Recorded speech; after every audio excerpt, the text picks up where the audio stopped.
went to Isla Mujeres. And yeah, so one of the things we've been wanting to do for a long time is actually snorkel here in the Riviera Maya, Cancun area. We've made several other attempts to do it.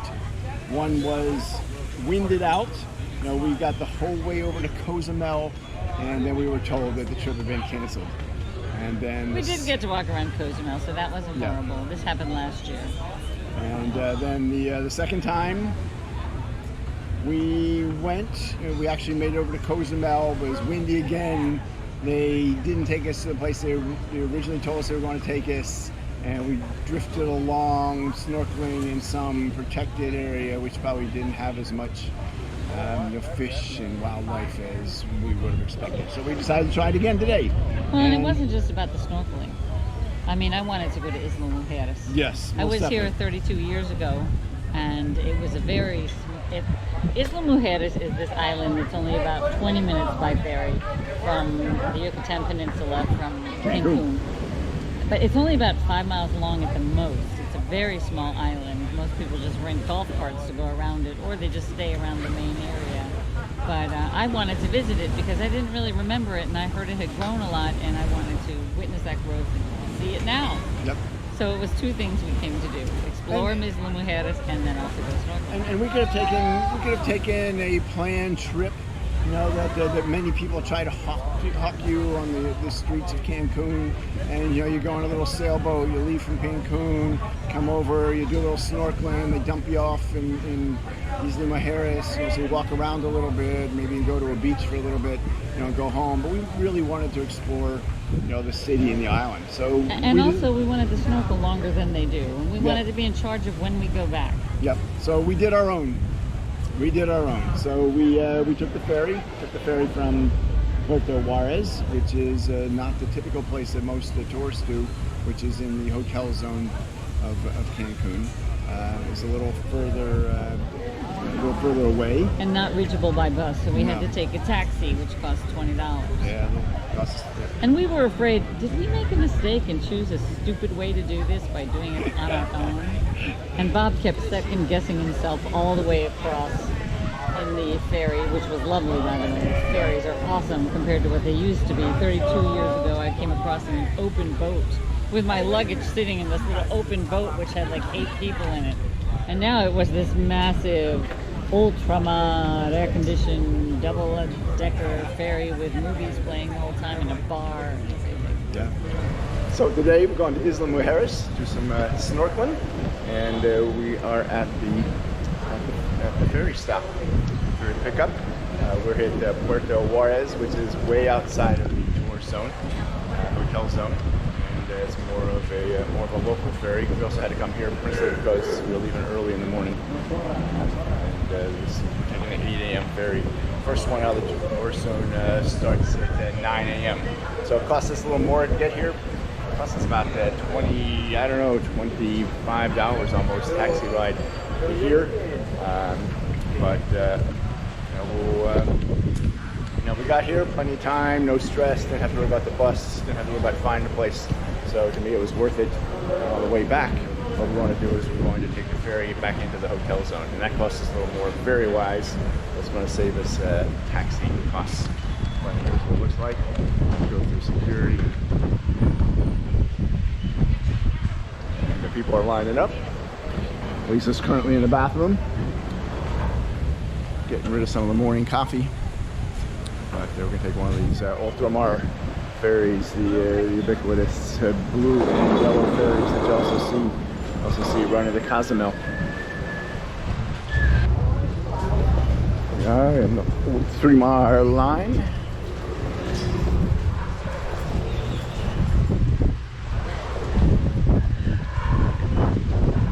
See which one we're taking across.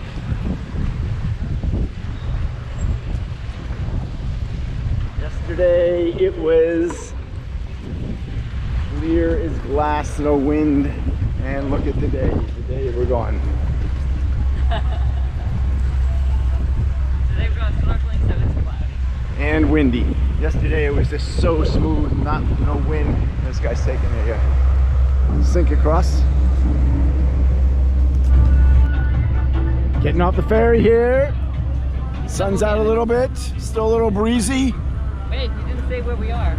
I did a little promo back when you were in the bathroom. Oh. So here we are. We're at Isla Mujeres.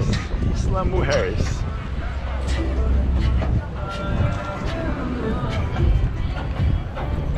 So, But we didn't make a mistake. no, we didn't make a mistake. Not a mistake at all. Even though the weather today, the weather has been the worst it's been since we've been here, in the last 4 or 5 days. Yep. We woke up, it was overcast, it was windy. We were a little concerned about whether we go snorkeling, but well, we were already here. We were going to see what was happening. But we got off the boat, and lo and behold, what did we run into? There was a parade for Dia de la Revolución going on one of the main roads. And this was really exciting because we had actually been excited about Dia de la Revolución, something that no gringos even know about, but we do. And we had asked the woman who rented us our Airbnb, where can we find a parade? And she said, oh, they don't have any here. You have to go to Mexico City, it needs to be a big city. And so we had said, oh, well, that's too bad, because we love Mexican parades. We think they're so fun. But we step out of the ferry and we hear marching band. We're like, what is that? And we walk right out there and there's a parade of pretty much every Mexican person. Here's the desfile that I was looking for! Dia de la Revolución!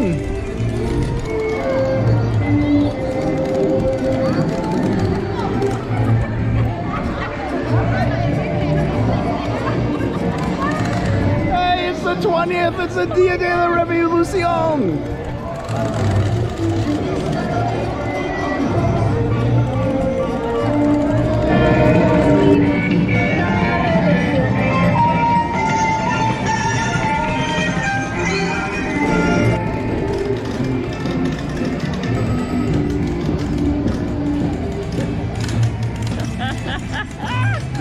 Couldn't find one in Cancun, but we found one here in Isla Mujeres.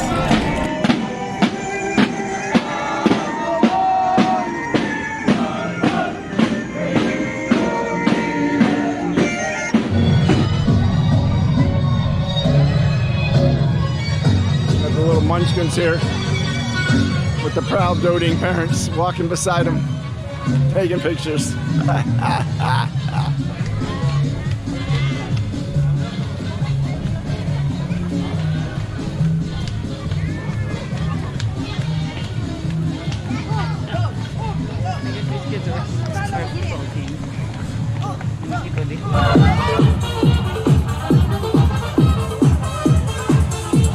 We might be right in front of the judging platform, because this is where the music's blasting from. They stop and they perform here.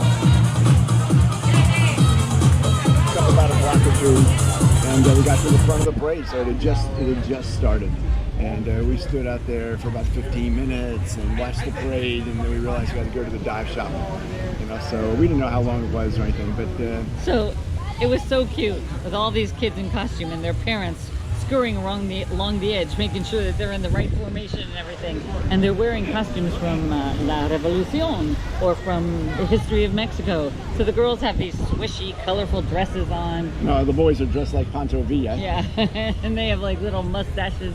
And they have these little brown toy guns. And, and little brown outfits. And, these toy guns. Handmade, they look like actually wooden guns that they were carrying. But then there were kids with volleyballs, and there were little cheerleader girls with pom-poms. Teams, schools came out.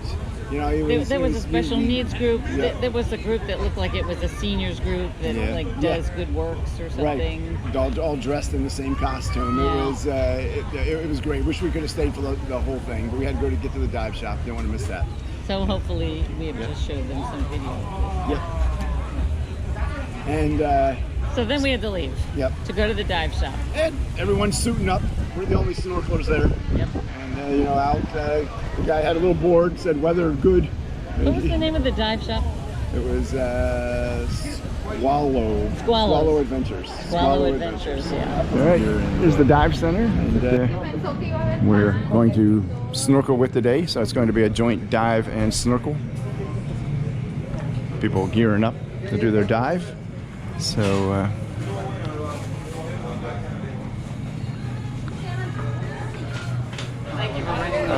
There it is. What we're going on today, the Isabella.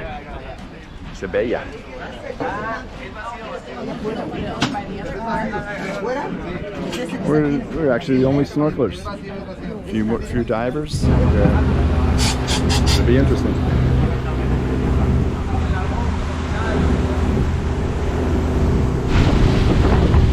So we went on the boat.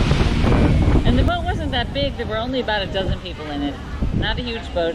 A dozen, maybe 10 people and 4 staff. Right, exactly. So, I mean, you felt well watched after, and they were really capable and really efficient. Yeah, so we were the only 2 snorkelers. We had a guy who snorkeled with us. Ricardo. And then there were 3 groups of divers in it. And so there was a guide with each of those groups. You know, there was a super advanced couple. There was a guy who, it was like his first dive ever. And then there was a couple people who had a few dives. So they split those up, and they had people with them. And then there was a guy, the capitan of the boat, stayed on the boat. But by the time we get out there, it was starting to get pretty choppy. You know, the waves were starting to, really pick up. And so there were 2 stops. The first stop was called MUSA, which stands for Museo Subaquatico del Arte. And it's an artificially placed reef, which actually consists of cement statues of people. And there's probably... And a Volkswagen bug. And a Volkswagen bug. Can't forget that. I guess that's how they got there. I don't know. It's 30 feet under the water. It was put down there 10 years ago so that coral could grow in an area of this particular part of the ocean where there's not much coral. And it's growing. Yeah. And there were a lot of fish there, a lot of plants that were growing off the coral too. And it was pretty interesting. So we spent 45 minutes snorkeling there. And I think he said it was about a 1/4 inch thick, the coral, and he said the coral only grows a 1/4 inch every 10 years. I thought that was really cool. I saw some big fan coral on those things though too. Yeah, I saw that. Yeah, but those are like plants, right? I don't know. I thought that was coral too, but who knows? But we spent 45 minutes there. Time to get back in the boat, go to the next location, which was on a reef. But by this time, I was starting to feel a little greasy, from both the boat and from having to bob up and down in the ocean. Normally, the ocean's flat. Just go snorkel, I lie on top. It's not a problem. But this time, I was starting to feel it. Oh yeah, the swells were like 4 feet. Yeah. I mean, there was definitely some sort of storm coming in. Yeah. So we got to the next location, and I was out of that boat. I need to be out of that boat. I was out of that boat quick, but the ocean was still bobbing up and down, and that whole time, man, I was just, I was hoping I wasn't going to lose my breakfast. But it was beautiful. Yep. It was colorful coral. Lots it was of a fish. nice variety of fish, all kinds of fish, and some huge schools of fish. These beautiful white ones that when they turn on their side, they reflected the sun. They were gorgeous. There were tiger fish, and there were these orange ones. I wish I knew what they were all called. Grouper, we saw a grouper. Everyone seemed to get really excited. There was big size puffer fish down there too that everyone got excited about. the divers saw. You said a big turtle down there. We didn't see Tortuga. the turtle. Didn't see that guy. But no, it was fun. It was great. And It was an above average snorkeling adventure, but we have experienced much better than this. Right. But still, I enjoyed it. So did I. I would definitely do it again, even as sick as I was. And as, it was as much so as cold I and couldn't windy. Yeah, on the way back, as much as I couldn't wait to get back on the way. He did not vomit. I did not. I kept my cookies, but it was touch and go for a long time.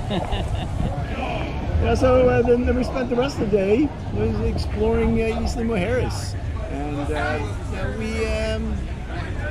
we like it.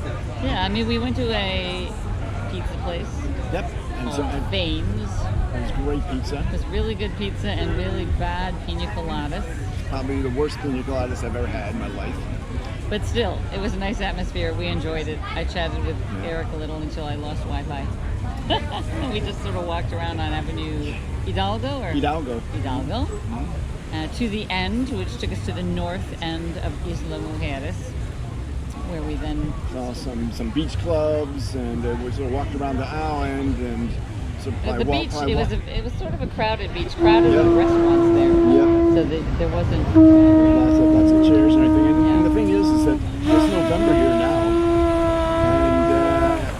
and I don't know what this place is going to be in high season.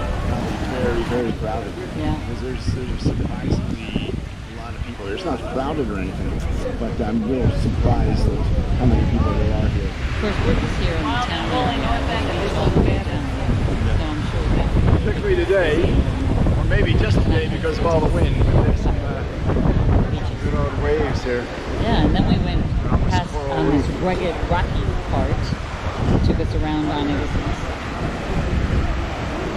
So the wild part here of the island. It was definitely wild.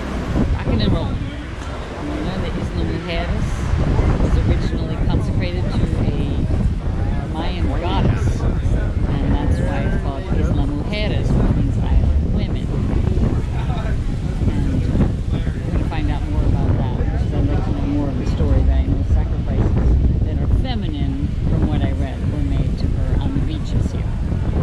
This is definitely the wild part. So we're going to continue on with our walking around here, and hopefully we'll get hungry before we get back on the ferry. We know that we'll be accosted by many more people, draped in items that they want us to buy because we must be rich Americans.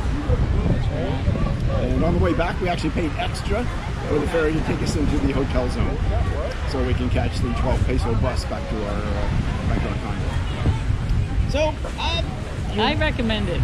I'm when I leave Isla Mujeres today, I'm going to want to come back and spend some time. Actually, stay here.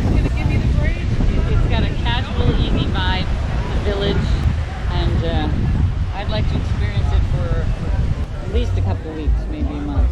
And I recommend that you try it too.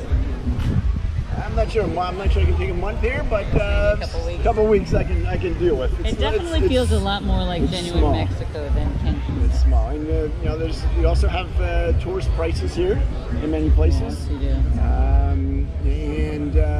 do. But there are places that you can get, food cheaper. I did see a sign to Chedraui, so there is grocery that you can get here. But fun place, lots to do here if you like water and beach. But and beer and alcohol. And beer, yeah. There's a lot of mixed drinks here, and many bars, and a lot of music. Yeah. So if you like to drink on a beautiful beach, listening to music under a palapa,